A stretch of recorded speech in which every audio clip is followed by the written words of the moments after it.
Someone broke into the House of Prayer for All Nations in Ashburn twice last week.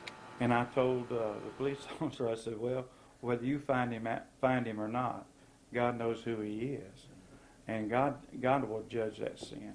He was picked up in Lee County later on, and we were called by the Worth County Sheriff Department, notified of that. There were some checks found on him also. 27-year-old Jason Simrow of Sumner is jailed in Turner County on forgery charges.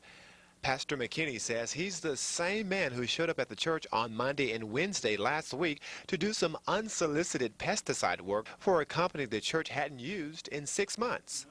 It was always in the back of my mind that it just seemed odd that he would come by and then we get broken into. After the second break-in, the pastor noticed that the church's checkbook was out of place.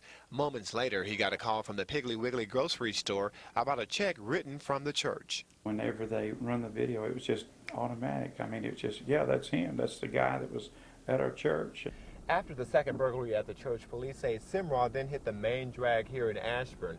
They accuse him of passing off several checks at businesses along Washington Avenue. Police say they found more church checks when they arrested Simrow. I think we have a total now in the neighborhood of about 15 to 20 checks. The church says 29 checks were stolen.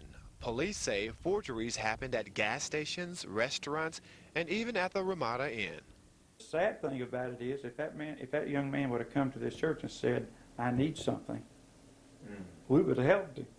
In Ashburn, Michael Douglas, Fox 31 News.